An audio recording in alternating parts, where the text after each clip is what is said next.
रविंद्र भवन राज्य कर्मचारी हितैषी संघ कार्यक्रम में सीएम मोहन यादव ने विधायक भगवान दास सबनानी, नगर निगम अध्यक्ष किशन सूर्यवंशी समेत अन्य लोगों का स्वागत किया। वहीं सीएम ने कहा कि सरकार कर्मचारी हितैषी की राह पर लगातार चलता रहेगा, साथ ही व्यवस्थाओं में और भी सुधार किया जाएगा। सीएम यादव ने काम को लेकर कर्मचारियों को बधाई दी, साथ ही उन्होंने राम के विचारों की व्याख्या की। कहा, अच्छे कर्म करने वाला कभी हारता नहीं। वहीं उन्होंने डबल इंजन सरकार की बात कही, कर्मचारियों के HRA बढ़ाने और महंगाई भत्ता और स्थानांतरण करने की बात कही।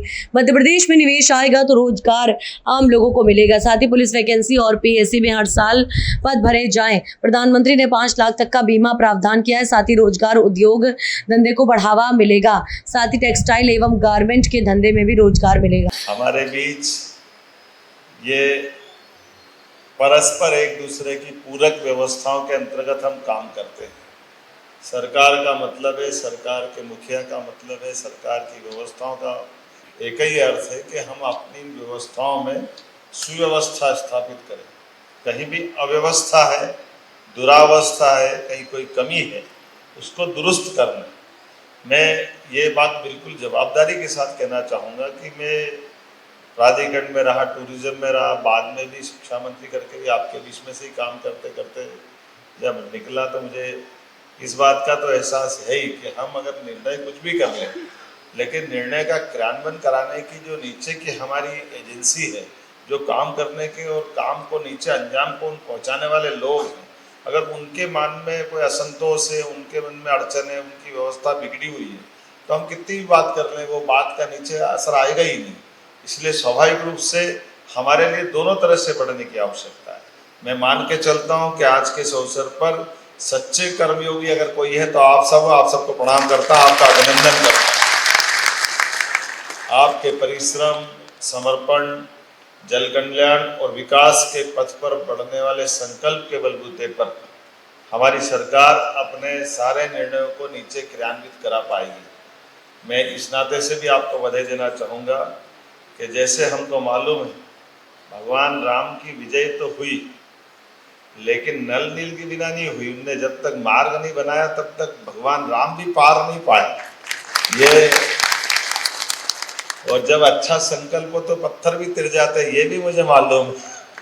केवल अच्छा संकल्प, अच्छे काम करने का आपका अपना मन बना रहे तो परमात्मा की दया से हमारे सारे निर्णय, और मैं इसी आधार पर मान के चलता हूँ कि जब आपने कहा कि हमारे प्रदेश के कर्मचारी, जब माननीय प्रधानमंत्री जी के लिए अभिनंदन कर दो इस मामले में, तो माननीय श्रीमान नरेंद्र मोदी जी, मैं प्रदेश का और देश का दिए समान करने के लिए उनका एक वाक्य, डबल इंजन की सरकार, तो इंजन के पीछे इंजन लगा हुआ है, तो वो तेज जाएगा तो हम कैसे पीछे रह सकते हैं?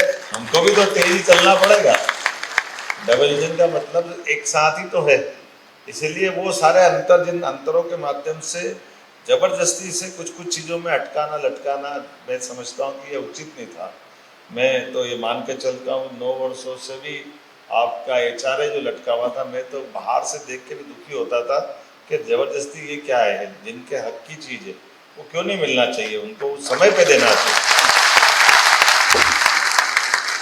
ये चीज़ें बोलने से थोड़ी देना चाहिए, अपने आप ही देना चाहिए। मैं इस मामले में थोड़ा भाग्यशाली भी हूँ कि आप लोगों को ज्ञापन देने नहीं आना पड़ा, मेरे परिवार ही बढ़ा दिया। मुख्यमंत्री को मालूम है कि प्रधानमंत्री 5 लाख तक का बीमा सारे समाज के लिए रख रहे हैं, और 70 साल के ऊपर वाले तो सारे ही ले लिए, तो इसमें से हमारे कर्मचारी अधिकारी क्यों छूटना चाहिए, उनके लिए भी चिंता करना चाहिए। इसलिए हमने निर्णय किया कि भाई आपके इसमें तो आ ही रहा, गलत क्या है, तो बीमे के माध्यम से अगर जिंदगी श्योर होती है, उनकी बात बहुत सारी बातों में जीवन में आके एक आश्वस्ति लगती है, तो उसमें कोई तकलीफ नहीं होना चाहिए। मैं मान के चलता हूँ कि आज जब हमारे कर्मचारी खुशहाल और संतुष्ट होंगे तो सरकार हमारी निश्चित रूप से आगे बढ़ेगी। मैं मान के एक और आपसे ये सोच करके बात कर रहा हूँ कि अभी भी कुछ चीज़ें बची है, एक बार आपके साथ बैठ कर के और आप बताते जाएंगे, लेकिन ये जरूर एक आपसे निवेदन करना चाहूँगा, थोड़ा आप मदद करना। हमने अपने रोजगार दिलाने के उद्योग धंधों का भी अभियान चलाया, क्योंकि ये मान के चलो कि 9 करोड़ की आबादी मध्य प्रदेश की है, सारे सरकारी पद मिला लो तो 10 लाख भी नहीं होते सारे पद, तो बाकी बड़े सारे पैमाने पर लोग क्या करेंगे? तो वो अपने अपने अलग अलग काम धंधे रोजगार सब प्रकार की व्यवस्था से जुड़े, लेकिन उनके साथ में भी निश्चितता हो, उनकी भी मदद हो जाए, उनका भी शोषण नहीं हो।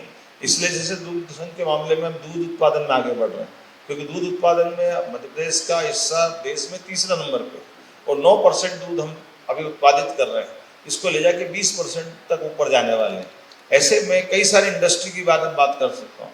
ये भी आपने देखा रोजगार आधारित उद्योगों के लिए पहले तो केवल कारखाने वालों को ये मदद मिलती थी कि बिजली के बिल की छूट मिल जाएगी, रजिस्ट्री की छूट मिल जाएगी, अलग अलग प्रकार के टैक्स की छूट मिल जाएगी। अब हमने कहा कि नहीं, अगर मशीनों के आधार पर जो उद्योग चलाएंगे वो तो आपने चलाया, उससे कोई मना नहीं, लेकिन उसमें रोजगार नहीं मिलता। लेकिन रोजगार परक उद्योग आएंगे तो प्रति लेबर 5,000 से लेके उससे ऊपर तक भी हम मदद करेंगे वो रोजगार आधारित उद्योग लगाए हमारे राज्य में। इसलिए ये अब बड़े पैमाने पे ये उपयोग चालू कर रहे हैं।